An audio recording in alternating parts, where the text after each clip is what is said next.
Welcome back to the Emphasis podcast. In this episode, we shift the focus from systems and structures to people and explore how behavior shapes decision making in agriculture. To guide us today, we are joined by Niall Hammond from Chegas, a behavioral and social science researcher specializing in behavior change within the agri-food sector. Hi, Niall. Hi, thanks for having me. Niall holds a PhD on public support for biodiversity conservation.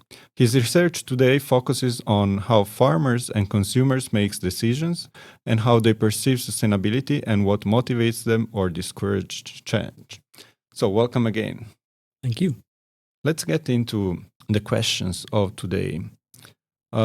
First of all, let's try to understand what is behavioral science and why it is important for Emphasis, but in general, why it is important. So I guess the reason why it's important is because without understanding the people involved, you're basically designing for failure. It's that simple. So if stakeholders don't accept your intervention, it could be something like a subsidy, a new technology, regulation, whatever. It's just likely not to be adopted or have very high levels of resistance. So this is where a concept we call treatment acceptability comes in. It's the degree to which a farmer or consumer sees a proposed change as appropriate, fair, and as beneficial to them. You might develop a perfect solution on paper, but if they find it overly bureaucratic or unfair or just impractical, they'll likely just reject it. And that's kind of the foundation of getting this transition right. So behavioral science lets us understand, first of all, what is driving the behavior of the people involved. And this allows us to design interventions that target the behaviors. Okay, thank you very much. This is interesting, but what do you actually do to understand behavior, and how did you do that in the Emphasis project? So within the Emphasis project, we studied the readiness of farmers in the 10 case studies to understand their likeliness of adopting different sustainable behaviors. So we did this by using what's called the trans-theoretical model. It's also known as the stage of change model. So this model is built on the idea that change does not happen instantly, but rather is a process from pre-contemplation, where the person is not considering change, to thinking about it, but don't know where to start, to having a plan of action to change, and then ultimately changing their behavior and hopefully maintaining it. So to understand why people are often stuck at different stages of change, we use an extended theory of planned behavior. So this examines intentions to change behavior, and then these are predicted by attitudes, norms, perceived behavior control, and then also emotions. So we are also interested then in understanding what interventions farmers find acceptable. So to do this, each case study held a stakeholder workshop to generate behavior change interventions. Then the acceptability of these case study interventions was then put to the farmers. So this was put to them in surveys across these 10 case studies. Okay, interesting. And what was the experience to work with the case studies? It's each of them hold a workshop, and what was the feedback that you got from the case study coordinators? Yeah, so for each of the case study coordinators, they had that workshop where they generated different long lists of behavior change interventions. And then what we did was we wanted to take a diverse sample of interventions for each case study. So we used a model called the reset model, which basically says that there's 5 different types of interventions. You've got your rules and regulations interventions, economic interventions, social interventions, education, and then also tools. So what we did is we asked case study coordinators to pick 2 from each category to then put into their farmer survey. Okay. And across, you said 10 case studies. What was the first big takeaway about the readiness to change? Yeah, so I think the primary headline from the farmer study was that a uniform policy is unlikely to work. So basically a one-size-fits-all interventions are likely to be insufficient. You kind of really hinges on basically these highly context-specific strategies for each case study. So when we looked at the underlying drivers of the theory of planned behavior, so what we kind of found was that emotions and the kind of normative and practical factors were driving that kind of initial likelihood of committing to behavior change. And now you were talking about emotional drivers.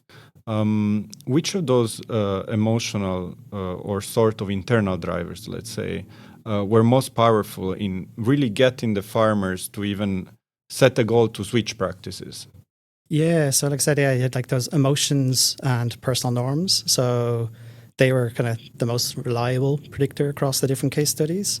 So we saw in case studies things like the regenerative farming case study in Serbia, for instance, that positive emotions, so just how good the farmer would feel about implementing this practice, was the biggest predictor. So it's kind of really a real, like kind of intrinsic rewards were a big motivator. Similarly, a feeling of personal norms, so that's like the sense that it's the right thing for them to personally do, was a strong predictor in direct selling in Slovenia. So that, again, yeah, a personal moral imperative that's what gets them started about thinking of changing. Okay. And okay, let's move from broad goal like, and let's try to understand more how these goals can translate into a plan. How then a farmer really undertakes a plan and decides to, for example, join an eco scheme next year? And what can you tell us about the prediction to understand that change? Yeah, so that kind of shift from like just a general goal to a real action plan. So in our case studies, that was often driven by what's called perceived behavioural control.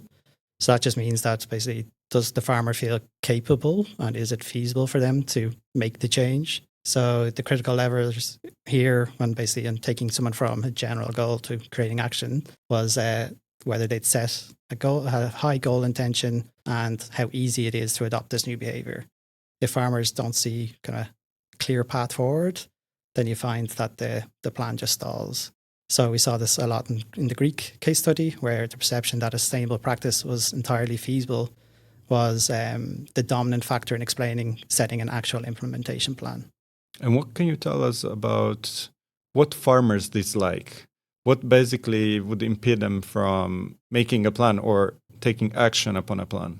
Yeah, so we found that generally what they liked were kind of like empowerment interventions, like and stuff like peer support or financial de-risking. What they read in was top-down interventions. So, for example, in that Serbian regenerative farming case study, we had the highest acceptability was one for participation payments, so direct financial support, and then the next biggest was for peer discussion groups. So the farmers valued monetary help coupled with the ability to learn from each other. And then tying that back to the kind of, they need obviously practical supports. We found that in Wallonia case study, the most acceptable measure was farmers who simply wanted to simplify their paperwork and allow them to correct errors. So it was really just about reducing bureaucratic hassle and increasing that would increase the chance that they'd commit to changing their behavior towards sustainability. And then in terms of what they really disliked, like I said, it was that kind of top down. So we have the Italian case study, which is looking at reducing pesticide use. And so, while they liked things like low cost crop protection facilities, like they wanted tools, the least acceptable was increasing taxes on synthetic pesticides. So often you see that penalties create pushback and they discourage engagement. Okay, thank you very much. I think we try to understand a bit the farmer's side, but I know that you have also inquired about the behavior of consumers, right? If I'm not mistaken, you have surveyed about 9,600 consumers across 12 countries. And what can you tell us about the status of consumer readiness? Yeah, so the good news is that people are thinking about it. They're often stuck. So our data showed that 36% of consumers are in what we call the pre-actional stage. So that means they're considering sustainable purchasing, but unsure how to start. Kind of basically they're motivated, but they lack that roadmap or maybe confidence to do it. Okay, and how do we push them past considering and into I'm buying sustainable food next week, let's say? What drives that specific purchasing action? Because at the end, if we want to see a change also at farm level, the consumer push it's an important factor. Yeah, definitely. And understanding what leads them to such a change in their purchasing actions, I believe it's very important. What can you tell us about this? Yeah, so just like the farmers, those perceived behavioral control measures were the strongest overall predictor of an intention to purchase sustainable foods. So it's about basically people feeling capable of making the choice. If they feel confused or overwhelmed about where to go for sustainable foods, they often just revert to their default option. Then we found that positive attitudes were also a very powerful predictor. So seeing sustainable food as important is a major driver, and critically also avoiding the perception that's unpleasant. So we have to ensure that basically buying sustainable food or healthy food is not seen as stressful or unappealing in some way. And how can we place the consumers within the system? Because, of course, their action of purchasing food is not an action by itself, but it's within the whole system from farm to the table, let's say. And how can we consider consumers in the system? Yeah, I think consumers have a powerful role that often, like farming agriculture as a business, and the consumers are what keep that business viable. So without consumers willing to purchase sustainable foods, it's very, very difficult to change that whole system. And you said that you have studied behavior of consumers in 12 countries. Did you see differences across Europe and European countries when you did your study? Yeah, so we saw quite big differences between the different countries. So what we did is we looked at the consumer, and then we also looked at not just their purchasing behavior, but also their role that they can play as a citizen. So people can exert political pressure through the market, but also they can act as advocates. So we looked at advocacy behaviors like signing petitions and engaging with local representatives. And basically what we found was that in particularly in Greece, Italy, Serbia, there was very high levels of willingness to advocate for sustainable food systems. But then in, say, somewhere like Norway, there's much lower. So this suggests there's some kind of maybe deep cultural differences in how they engage with political action around food. Another interesting difference was in the demographics of the kind of the citizen and the consumer. So we found that sustainable consumers tended to be women. They're usually with higher incomes and generally older. Whereas for those advocacy behaviors, we found that gender was not a significant predictor, that younger people were more likely to advocate. So this kind of highlights the importance of not only focusing on consumer behavior. People often support the sustainability goals, but they do not have necessarily the resources to support it through their consumption. So they might be willing to act in other ways. So I think it's important that we give people more ways to contribute than just at the shopping till. When you look at intervention they would accept at consumer level, do they also prefer empowering measures just like farmers, or they prefer other type of measures? And also what they disliked completely? So yeah, it's very similar to the farmers. They strongly favoured those supportive measures. So we had things like food subsidies, public information campaigns, food education. So they are all like very acceptable, with acceptability ratings in the 70s. And then, again, similar to the farmers, the lowest acceptability was for higher taxes on sustainable foods. So you find that, both those groups reject kind of top-down punitive interventions. Okay, so actually we can see that there are similarities between actually farmers and consumers on what they like and what they dislike, which means that at country level and at policy level, it may be simpler to intervene when they understand these commonalities between farmers and consumers. Because my understanding is that the policy sweet spot isn't just focusing on the farmer gate or on the checkout line, but really linking these two with the coherent actions that could be acceptable by both. Do you agree with me? Yeah, definitely. Because I think, you really have to align production with consumption strategies. I think it's super important. But then also I think it's important to think of the different roles like citizens can also play, so that they should be advocating for supports for farmers and consumers so that we have a just transition to sustainable food system. Thank you very much for all the information that you provided us today. As listeners can imagine, this is just an entry door to all the work that you and your colleagues have done for this area of the project. And there is a lot more that they can read and they can find out. I don't know, like, did you produce any document on this work, or will you publish any scientific articles? I think people can be very interested in the specific outputs. Yeah, definitely. Thank you. So yeah, we're currently at the moment preparing a couple of manuscripts for publication. But yeah, in the meantime, we have 2 deliverables up on the Emphasis website that cover both the farmer perspective and the citizen consumer perspective.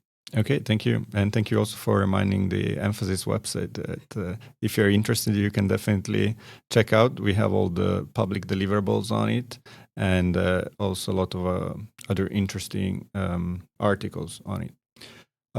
Finally, I want to understand how your results actually served other colleagues in the project and other areas of the project to further develop, for example, theories of changes or other results in the project. Can you tell us a bit more about that? Yeah, so the farmer survey, so that acted as the baseline survey for behavioural experiments, which were done as part of Work Package 5 in this. So they were able to use the data from that to understand then the impact of nudges on farmers. And I'm sure you'll hear more about that in the episode that covers that.